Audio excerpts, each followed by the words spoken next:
Oi, pessoal. Estamos aqui novamente. Mas eu pensei em três coisas para a gente cobrir rapidamente nessa conversa, que são importantes, que estão acontecendo nessa semana. Em primeiro lugar, eu queria explicar um pouquinho o que está acontecendo ali na Grã-Bretanha. Como todo mundo sabe, os britânicos, há mais ou menos uns 2 anos, tomaram uma decisão um tanto complicada para eles, porque não se pensou no dia seguinte, de saírem da União Europeia. Essa decisão foi feita através de um referendo. E a Margaret Thatcher dizia que o referendo é um instrumento utilizado por ditadores e demagogos. E a razão é que o referendo, de alguma forma, transfere para o povo a responsabilidade que seria daquele que é representante. Então, nesse sentido, o referendo tomou uma decisão em que a opinião pública decidiu que deveria sair da União Europeia, só que não se pensou no dia seguinte, até porque não foi oferecido esse tipo de análise para o que aconteceria posteriormente. O resultado é que o Reino Unido se encontra numa situação extremamente complicada, porque não sabe exatamente como é que vai ser o dia seguinte após a saída da União Europeia. E existe uma série de questões, que é justamente a Irlanda do Norte, a fronteira, como é que fica a dívida que vão pagar, como é que ficam os imigrantes europeus que estão no Reino Unido, os imigrantes britânicos que estão na Europa, na União Europeia. Então são questões complicadas. E aí nós vemos que foi um ato enorme de responsabilidade do então primeiro-ministro David Cameron, que mais ou menos levou o país quase à beira da destruição, ou o colapso, da divisão, quando permitiu que de alguma forma acontecesse primeiro um referendo quanto à independência da Escócia e depois um referendo quanto à continuidade ou não do Reino Unido na União Europeia. Inclusive, referendo este que pode se refletir no futuro numa eventual separação da própria Escócia, que já afirmou no passado que pretendia continuar membro da União Europeia. Então, é uma situação extremamente complicada. E que a primeira-ministra, Theresa May, está levando a situação, está negociando, tentando obter um acordo que seja favorável, mas ela sabe também que este acordo é muito importante para ela sobreviver politicamente.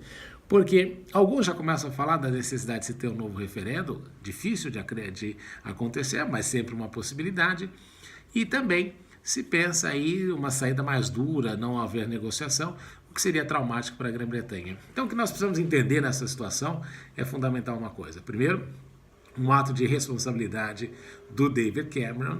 Segundo, essencial que esta situação se mantenha, até mesmo para assegurar a sobrevivência política da primeira-ministra Theresa May, porque afinal, neste momento, é muito complicado para qualquer pessoa assumir o cargo de primeiro-ministro no Reino Unido. Em terceiro lugar, o que é mais importante é que, de alguma forma, os europeus não podem permitir que o Reino Unido se dê muito bem logo no início, porque poderia ser um estímulo a que outros queiram seguir o mesmo passo e o mesmo rumo. Então, a decisão está tomada no sentido de evitar que isso se transforme num problema maior. Então, é problemático e a gente nota aí que o Reino Unido está numa situação muito difícil, mas vamos ver, ela tem aí 2 semanas para se decidir o que vai de fato acontecer.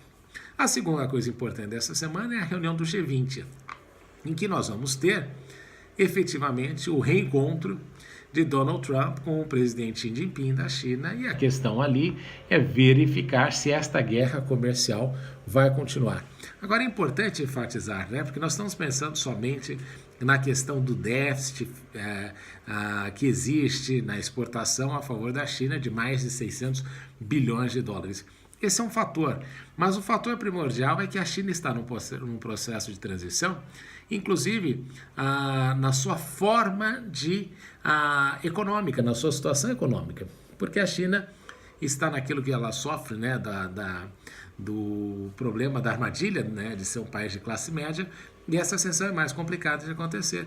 E a China optou claramente por fazer uma transição em que ela passaria a agregar valor não somente aos produtos que ela faz, mas passaria não somente a ser um produtor de hardware, como a gente vê hoje em dia, mas um produtor fundamental de software. E o sonho chinês, no longo prazo, é de fato fazer justamente aquilo que a gente olha quando vê o iPhone, eles querem fazer justamente o contrário. Quando a gente compra o iPhone, vem escrito atrás, feito na China, desenhado na Califórnia. O sonho da China é justamente o contrário, que o produto seja desenhado na China e feito na Califórnia, porque isso evidenciaria que o ganho, de fato, que está no software, seja muito mais alto do que o ganho que eles têm atualmente no hardware. Então, esse é um processo de transição. Para isso, eles precisam de mais tecnologia, adquirir mais tecnologia e investir mais em empresas de tecnologia.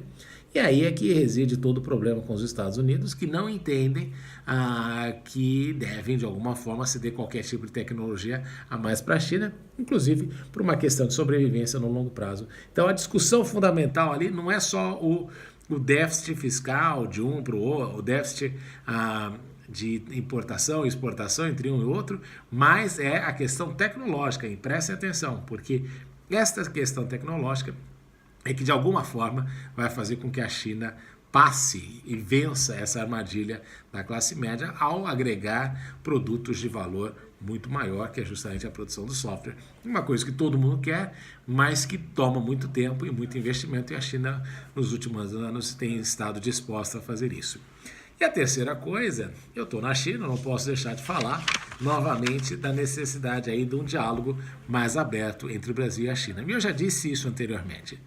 Os ganhos que o Brasil vai ter na relação com os Estados Unidos e com a União Europeia, no meu ponto de vista, em razão do tempo que nós já temos e também o fato de que algumas negociações são emperradas há muitos anos, esses ganhos que nós vamos ter, eles serão marginais, não são muito grandes, porque nós temos um histórico já bem acentuado de realizações do passado, e o máximo que vai acontecer é um incremento aqui e outro ali.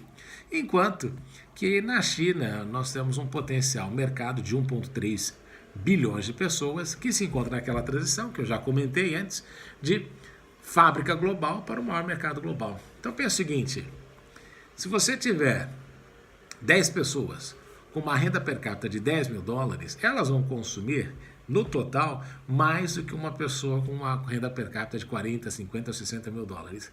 Então, por isso que eles estão pensando que vão se tornar, e estão neste processo de se tornar, o maior mercado global do mundo. E, contrariamente ao que muita gente pensa, os chineses veem o Brasil como um parceiro estratégico para eles no longo prazo. E querem revalorizar a questão do BRICS, que no Brasil ficou esquecido e foi muito mal analisado, porque de alguma forma se transformou numa questão ideológica. E BRICS não é nada ideológico. O objetivo é ser igual ao G7, um fórum de coordenação econômica dos países emergentes. E esses países emergentes podem fazer muito mais, inclusive para ter um impacto positivo aí na agenda econômica global. E o Brasil precisa entender que essa parceria com a China, de fato, não lhe diminui, de fato, de alguma forma, pode servir para agregar valor a muito daquilo que o Brasil precisa na relação.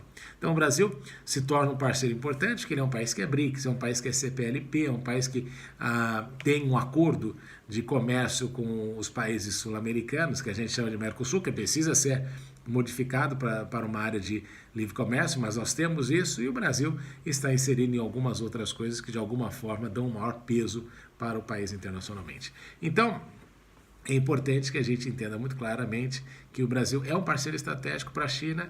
A China vê o Brasil com o olho de um parceiro estratégico no longo prazo, no curto e no médio prazo. Então, o que nós notamos aí é que esta parceria pode ser muito melhor trabalhada, e seria uma ingenuidade do governo que vai assumir acreditar que da relação com os Estados Unidos poderão surgir grandes e novos resultados e grandes inovações.